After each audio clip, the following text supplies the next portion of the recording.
श्री स्वामी स्वरूपानंदाय नमः.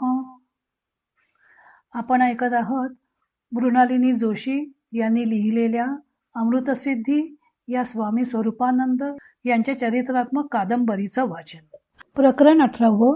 स्वामी निजधामी चालले. आनंद निवासाच्या मंडपात बसून स्वामी सर्वांचं स्वागत करीत होते.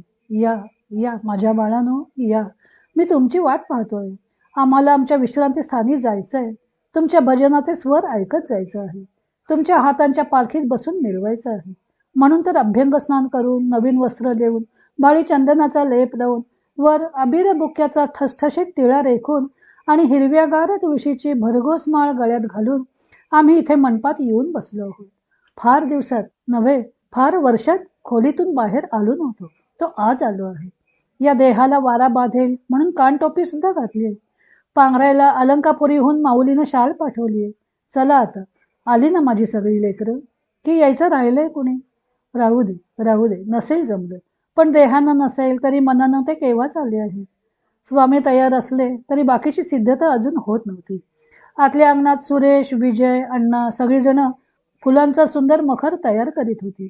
ते झालं आणि दुसऱ्या दिवशी सकाळी, शुक्रवारी 16 ऑगस्टला सकाळी बरोबर 10 वाजता फुलांनी शोभिवंत केलेल्या सुगंधी पालखीत बसून स्वामीजी आपल्या घरी निघाले. अनंत निवासातल्या भाग्यवंत लेकी सुनाने स्वामींना ओवाळलं. स्वामींचं यथासांग पूजन केलं. सद्गतीत कंठाने भक्तांनी आरती केली. शब्द धड उमटत नव्हते. टाळ्या नीट वाजत नव्हत्या. भाव उचंबळत होते. वियोग रडवीत होता. पोरके पण भिववीत होतं. पण सर्वांनीच मन आवरलं होतं. विवेकाचा बाण घातला होता. हुंदके अनावर झाले तर एखादी हळवी सुकन्या तिथून थोडी बाजूला होत होती. ओंजळीत तोंड लपवून मन मोकळं करीत होती. दुसरी एखादी व्यक्ती तिच्या पाठीवरून हात फिरवीत अबोल सांत्वन करीत होती. नि सांत्वन करता करताच आपलेही डोळे पुसत होते. हे दुःखही आगळं होतं आणि हा जिव्हाळाही वेगळा होता. कारण त्यावेळी सर्वजण अपार्थिव झाले होते. लौकिकातली कृत्रिमता, स्वार्थीपणा, ढोंगीपणा हे सारं काही विसरून पृथ्वीवरचे पाय उचलून सद्गुरुमय झाले होते.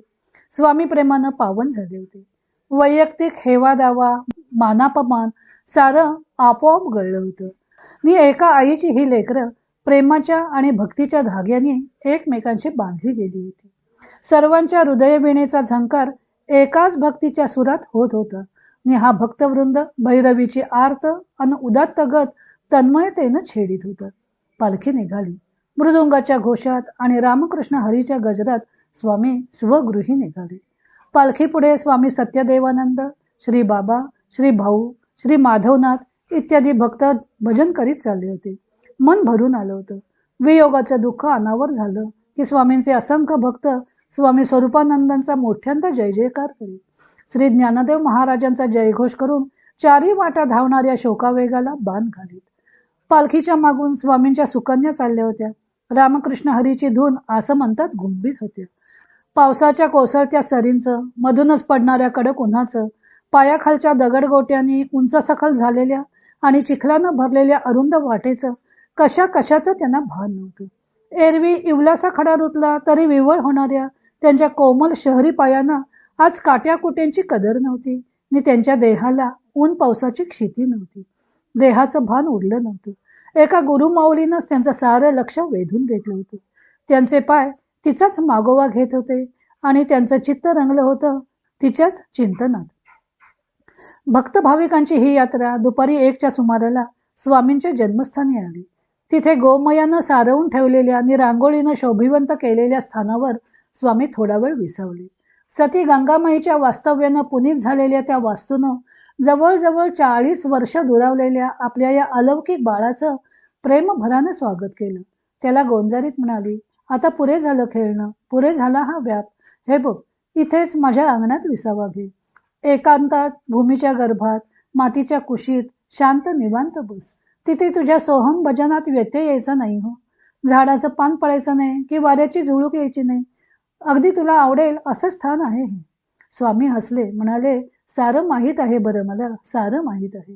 इथल्या मातीचा कण आणि कण माझ्या ओळखीचा आहे. झाडाचं पान आणि पान माझ्या परिचयाचं आहे. अगं, 2 वर्षापूर्वीच तू म्हणतेस ती जागा मी हेरून ठेवली होती. समाधीस्थानाची लांबी, रुंदी, खोली सगळं अगदी काटेकोरपणाने आखून दिलं होतं. फार पूर्वीपासून ठरवलं होतं की चिरनिद्रेसाठी इथं तुझ्याजवळच यायचं, देहालाही निजधामी आणायचं. स्वगृही पूजा आणि आरती झाली. स्वामींनी आत्मबांधवांना शुभाशीर्वाद दिले आणि ते समाधी गुंफेजवळ आले. हे आपलं चिरंतन निवासस्थान स्वामींना आवडलं. सुंदर सारवलं होतं. रंगावलीनं स्वस्तिक रेखलं होतं. त्यावर दर्भासन ठेवलं होतं. तिथं तेवत असलेल्या समयीच्या शांत सोज्वळ ज्योतीनं गुंफा मोठी प्रसन्न दिसत होती. दर्भासनावर मृगाजीन घातलं. वर मिठाचा हलकासा थर दिला आणि मग वैदिक ब्रह्मवृंदाने उच्चारलेल्या गृहप्रवेशाचे मंत्र श्रवण करीत स्वामींनी गुंफेत प्रवेश केला. बाहेर स्वामींच्या लेकरांनी भान हरपल्यागत गर्जना केली. श्रीमत सच्चिदानंद सद्गुरु स्वामी स्वरूपानंद महाराज की जय. विश्वाला व्यापून राहिलेल्या सद्गुरु स्वामींनी पश्चिमाभिमुख होऊन स्थिरावताना म्हटलं, जसा दिसला होता तसा सोहळा झाला. सर्वांचं मंगल दर्शन घडलं. बाहेर स्वामी सत्यदेवानंदांना दिलेली कविता स्वामी भक्त सुरेश भावे भावपूर्ण स्वरात म्हणत होती. स्वामी निजधामी चालले, अंतरी निजधामी रंगले. आदिनाथ गुरु हे शिवशंकर, आले आले नाथ मच्छिंदर. आले गोरख गहिनी भांबर, संगती सिद्ध पुरुष पातले. नाथ निवृत्ती हे ज्ञानेश्वर, मुक्ताई सोपान सहोदर. पांडुरंग ही त्याच बरोबर, देवही निजभक्ता भाळली. दिक्कालाचे तुटोन बंधन, जिथे लोपले ते मी तू पण. होऊन स्वये चिद्घन आपण, स्वभावे साक्षीत्वही संपली. स्वामी निजधामी चालले. आपल्या महायात्रेचं आपणच लिहिलेलं हे वर्णन स्वामींनी गुंफेतून ऐकलं. ते ऐकून हुंदके देणाऱ्या आपल्या लेकरांना ते म्हणाले, खुळी का काय तुम्ही मुलं? आजवर शिकवीत आलो, देह म्हणजे मी नव्हे हे अखंड सांगत आलो, ते वायाच गेलं की काय? बाळांनो, स्वामी निजधामी निघाले होते, ते आता इथं येऊन पोचले आहेत, स्थिरावले आहेत, ते नित्य आहेतच. अहो भक्तजन हो, आज कालचे नभोच आम्ही, माऊलीनंच आम्हाला इथं पाठवलं. दिलं काम तिच्याच कृपेनं पुरं झालं. आता आम्हाला नाही कुठं जायचं, इथंच आनंदात राहायचं. आणि माऊलीनंच अन्यत्र पाठवलं आणि तिथं अवतीर्ण व्हावं लागलं, तरी आता चैतन्य स्वरूपात इथं आमचं अखंड वास्तव्य आहेच असं म्हणत स्वामीने आपल्या नेत्रांची पाती लुटली. त्यांच्या नयनमनोहर मुखावरची तेजोमय दीप्ती आसमंताला प्रकाशित करू लागली. समाधी गुंफा दिव्य लहरींना आकर्षित करू लागली. देह मात्र दृष्टीआड होऊ लागला. धरामाईच्या कुशीत लपू लागला. त्यांच्या चंदनी देहाच्या सुगंधाला भुलून चंदनाचा चुरा त्यांना मिठीत घेऊ लागला. त्यांच्या अगाध प्रेमाच्या मोहानं अथांग सागर आपल्या अनंत लवणाकराने त्यांना कवेत घेऊ लागला. त्यांच्या विदेही समर्पित वृत्तीला भाळून कर्पुराचा रवा त्यांच्या अवष्टंभूला आलिंगन देऊ लागला. पण या सर्वांच्या लढिवाळपणाला क्षणभर बाजूला ठेवून परात्पर गुरु असलेल्या ज्ञाननाथाने अलंकापुरीहून पाठवलेलं महावस्त्र स्वरूपनाथाने मोठ्या भक्तिभावानं परिधान केलं. माऊलीनं घातलेली ही मायेची पाखर त्यांना फार फार मोलाची वाटली. तेवढेच सज्जनगडवरच्या समर्थाने रामनामानं सुशोभित केलेलं वस्त्र जय जय रघुवीर समर्थ अशी ललकारी देत त्यांच्या पाठीवर घातलं. स्वामी सुखावले. पाडव्याच्या चंद्रकोरीसारखे हसले. स्वामींच्या नित्याच्या वापरातल्या चांदीचं ताट, वाटी, तांब्या, भांड, पातेली इत्यादी वस्तू भक्ताने आठवणीनं त्यांच्या पुढे सेवेसाठी ठेवल्या. कापूर, चंदन, मीठ यांचा थर वक्षापर्यंत आला तेव्हा हृदयातून स्फुरलेली अभंग ज्ञानेश्वरी त्यावर ठेवली गेली. लेखणी ही तत्परतेनं आज्ञेची वाट पाहत उभी राहिली. मग मुखापासून मस्तकापर्यंत सुगंधी द्रव्यांची पखरण झाली. केशर कस्तुरी चिरंजीव झाली. गुंफेत हे सारं घडत असताना बाहेर मंत्रघोष चालू होते. अवधूत उपनिषद, गीतेचा 12वा अध्याय, 15वा अध्याय यांचं पठण चाललं होतं. आणि त्या जयघोषानं, मंत्रघोषानं आणि गीता पठणानं पुनीत झालेल्या वातावरणात ते सगुण साकार परब्रह्म धरणीमातेनं आपल्या मृण्मयी पदराखाली लपवलं. या अद्वितीय बाळावर कुणाची नजर पडू नये म्हणून शिळेचं दार घट्ट लावून घेतलं आणि वर एकाक्षर ब्रह्माच्या आसनावर पार्थिव शिवलिंगाची प्रतिष्ठापना केली. स्वरूप कन्यापुत्राने सद्गुरूंचा जय जयकार केला आणि आरती सुरू झाली. आधी ज्ञाननाथांची आणि मग आपल्या स्वरूपनाथांची. आरती रामचंद्र स्वामी स्वरूपानंद. सोहम हंसारूढ तुम्ही सोडवा या भवबंधा. आरती संपली.